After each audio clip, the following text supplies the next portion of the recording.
$1.45 per liter. Robbery.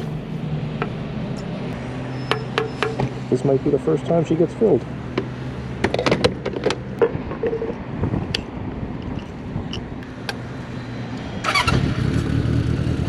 Alright, 549.4. We're going to call that 550. And we're actually going to reset this for the first time. There. We are now tracking fuel with the trip meter.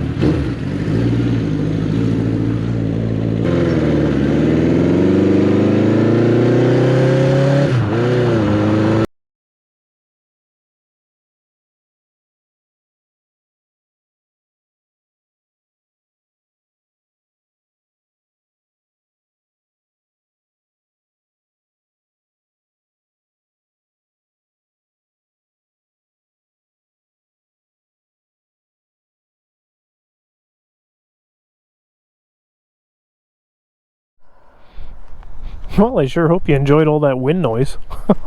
Man, only me.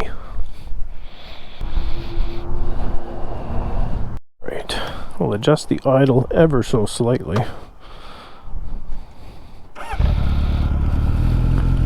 That's pretty much right where it should be.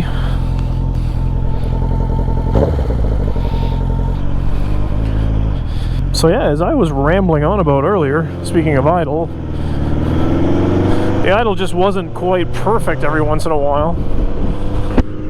That leads me back to other things that I was rambling on about that you didn't get to hear. It's almost like I'm riding a bike from the 80s or something. It just seems like they often need something. And after sitting for 16 years, this thing doesn't like to sit. It's been a minute since I've been able to get on it and get out. Push it outside the garage, slap the choke on, fire it up. It fires up. And it doesn't really start to run the greatest after a couple seconds, and usually I'm backing the choke off pretty quickly, and I did. At least I thought I did.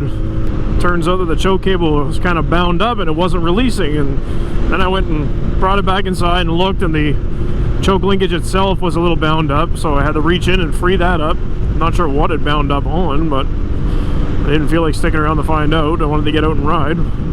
So then it's not running the, absolutely perfect. I don't know if it kind of flooded itself a bit from having the choke on for so long. So I'm paying attention to that. Just as always, you got to pay attention to every little thing when you have these older bikes out. And I barely make it out of my driveway, and I realized I haven't checked any air in this thing in forever. So, bring it back in. The 40-year-old forks, they're fine. Plenty of air left in those. The rear tire that's been on this bike for probably 20 years, oh, it's fine, don't worry about that, lots of air in it. But the front tire that I put on there last year was down probably 6 or 7 pounds. Go figure. I often just jump on these bikes and head out for a ride and don't give it a second thought, but they're not getting any younger, and things can happen. Sometimes it doesn't take much to have you coming home in the back of a truck or on a trailer. You're pretty limited in what you can carry and what you usually do carry for roadside repairs. So, but speaking of the overall age of my fleet of bikes right now, it almost got, and potentially still has the slight chance of getting significantly younger this week. As you heard me whining about for a while now, I've put a lot of thought into a ZH2 or a H2 SX. And I've pretty well settled on the SX. I think that'd be the one. And there was a ton of them for sale out of province all year. And I decided that I typically make my worst financial decisions while I'm on vacation for some reason. I guess anytime I get a minute to myself, brain starts to wander and think about buying things. Especially after you sat on one and, got up close and personal with one and realized that they're a very nice bike, since my buddy just bought one of those bikes out of province. But yeah, while he was doing that, we were kind of joking and saying maybe we'll buy 2 of them, get a deal from a dealer on buying 2 at once. Well, I was messing around with that VFR at the time that he looked into that, and the dealer he called had like 5 or 6 of them in stock at one time, and then when he called, they had 1. So he couldn't wait anymore, and he jumped at it. He got it. That's the one you probably seen in another video. So these bikes had sat around forever. They weren't moving. So I figured I was in the clear if I wanted to jump on one in the fall while I was on vacation right now. But it's another case of you snooze, you lose. As of right now, all those large stocks of leftover 2018 H2s or H2 SX, and there was a few leftover 2020 ZH2s. They're pretty much all gone. The SX, I can find 2 of them. One of them is at the dealer where my friend bought his, but it's a demo. It's got about 6,000 kilometers on it. I've reached out to them to see what kind of shape it's in. Haven't heard back, so I don't even know if they have it still. My friend is supposed to get in contact with his salesman and find out. The other I found is at another dealership that's actually closer to here, which is a bonus, but what is not a bonus is the fact that they want about $1,500 more on the base price, plus like $800 in bullshit fees. So really like $2,300 more plus tax. And then these other dealerships that were selling these things, they were including plates and registration for a year in the sale price. This other dealership is not. And I mean, that doesn't sound like a big deal, but in Quebec, it's totally different. Plates and registration on a bike like that is probably going to run you about $1,500 to $2,000 for a year. That's a significant chunk of money. Now, why is it so expensive? I don't really want to get into that, but I'm pretty sure it has something to do with the fact that when you buy your plate, your registration for the year, it includes some sort of provincial insurance policy that's like supplemental to normal vehicle insurance that you would carry. It basically protects you in, you know, the case that you wreck that bike and you cripple yourself, you can never work again for life. That insurance policy will take care of you, I guess. That's what I've heard. But anyway, it's a significant cost that this other dealer was not including, and really it doesn't apply to me very much because I'm not registering the bike in that province, in Quebec. But by not being from Quebec and buying it, it's a savings on their end. So they kind of pass on a part of that savings to you with an extra discount, which is why my friend is going to be getting in contact with his salesman. They're basically making a plan to cut him a check, to give him a bit more of a rebate on the bike. So I guess all in all, I'm looking at probably $3,000 extra for this bike that's left, on top of what I would have paid if I'd have got on this sooner and grabbed one of the other ones. And I understand, you know, I waited too long, and I'm willing to pay a bit extra, you know, as a penalty basically for waiting a bit long. But $3,000, ah man, that's a lot. They're really not willing to budge on the price. I've been back and forth with them a few times. So basically my last move was I said, all right, if that's what you want to do, then I'm willing to offer you list price on the bike plus tax, no nonsense fees. You know, that's probably still $1,500 to $2,000 more than I would have paid a couple months ago. But you know, I'd be willing to suck that up. I really, I don't know. I might hear back from them. I might not. I don't really care at this point. Whatever. If it's gone, it's gone. There'll be others. We'll just keep putting away money, and when the time comes, we'll jump on the deal that's right. Until then, I just got to really focus on selling that VFR. I could probably have it sold today, you know, if I lowered it down to a price where I didn't make any money on it, or barely any money. But you know, we'll play the game, try to squeeze everything out of it we can. That's the whole point of it, right? When the day comes that I do buy into another bike, a new one, you know, I imagine it's most likely it's going to replace a bike. It's going to replace probably the 10, the ZX10. But I don't think it's going to replace it, you know, like that day. I don't think the 10 is just going to immediately go for sale. I've been thinking about it, and I'd probably pull it off the road, pull the insurance on it, transfer the insurance over to the new bike, and then just kind of shove it in the corner and park it for a little while. Not too long, because we've already talked about how motorcycles don't like to sit. But you know, long enough to make a decision. I mean, there's a very slim chance that I would get on a new bike, let's say an H2SX, and be like, oh my god, what have I done? I hate this thing. It's a very slim chance, but it's a chance. So I'd rather not just get rid of my old bike that I already know and like and jump on this new one with that chance, you know. I'd much rather be stuck having to get rid of that new bike and already having one there waiting than having to get rid of that bike and find myself another.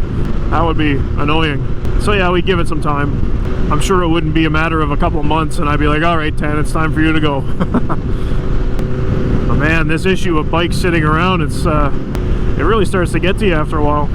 I hate to see them just sit there, right? I'd like to get more use out of them.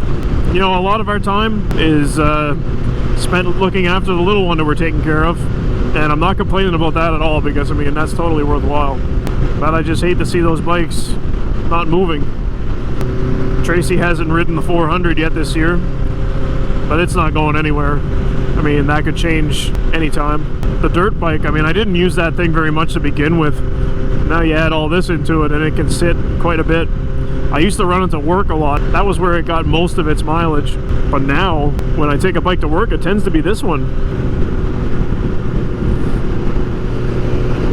And it's a little cool today, but it is nice out. But yeah, for example, just the other day I decided to get the dirt bike out because I hadn't done that in quite a while. The damn thing barely start. It sat so long. I'm guessing most of the gas that was sitting in the float bowl had evaporated. That thing doesn't have the largest battery in the world, so any amount of cranking really weakens it.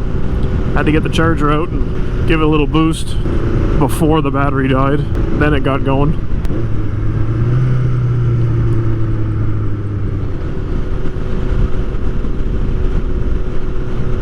You know, I must say it's kind of nice getting out cruising around on this thing, you know, for various reasons.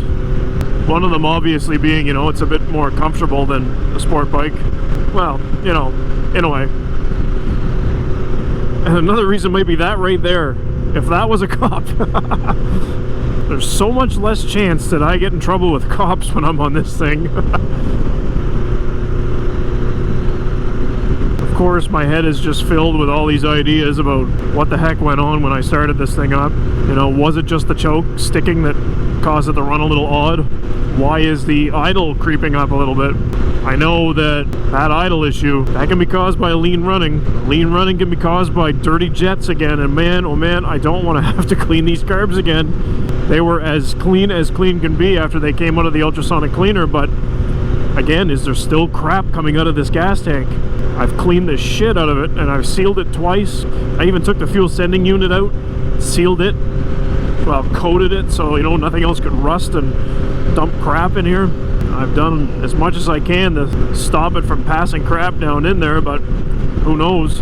I should probably pull that fuel filter off again and have a look. The worst thing is that the rust that was passing through this was so fine that that filter couldn't even catch it. The only reason you knew it was there is that just, you know, there was a discolored little bit of crap sitting in it. But you could tell more was passing through because you could drain some out of the bowls of the carb and you get that same super fine crap. I understand that it's an old bike and, you know, chances are it's always going to need something, but I just don't want it needing the same thing over and over again. Now my plan was to come through here and gradually start to make my way home, but I'm almost thinking I want to extend this out a little bit further. Whenever I ride by myself, stops are pretty infrequent and kind of short, so it doesn't take as long to cover the ground. Just had a quick stop to check my messages, and it turns out my buddy was in touch with his salesman and he's getting a nice little check for over 600 bucks back. He asked his salesman if that other H2 was still available, the demo, and it is. He said it's listed for, I think, $1,200 less than he paid, and he paid the lower price to begin with than, you know, compared to the one I've been dealing with. Man, if that demo's in good shape, you know, if it hasn't been dropped and trashed in the time it was a demo, it only has 6,000 kilometers on it. That is nothing. I assume it's going to be sold with still a full warranty on it where it was just a demo.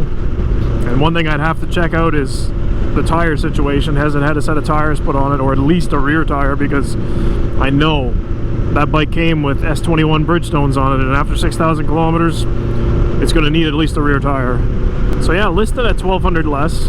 The possibility of over $600 back from the plates and registration. I just wish they would have gotten back to me. I emailed the dealership, but you know, it's just one of those general contact forms on their website. I hate those things. I asked my buddy what his sales guy's name was. Maybe I'll head into town and try to get in touch with him again. The only thing that sucks about this is that this bike is like in Montreal. It's slightly north of Montreal. I don't think it's not right in the city or anything, but it's still a trip all the way to Montreal. That's a long haul. In the situation we're in right now, I probably have to maybe ask my dad if he wants to come for a ride. Normally Tracy would love to come for the trip, but I know that the little girl we're looking after would definitely not want to. She's not a huge fan of vehicles anyway, so you stick her in a car for like 8 to 12 hours. Oof, that's going to be brutal. Anyway, I don't know what's going to come of this. I'm not really expecting much, but I'll head home and we'll see how it goes. If you stuck around through this fine piece of cinematic beauty, head down there and click some buttons, likes and shares and subscribe and all that stuff. Keep Mr. Google and his YouTubes happy. I'll go home and see if I can manage to blow a whole bunch of money I don't need to spend.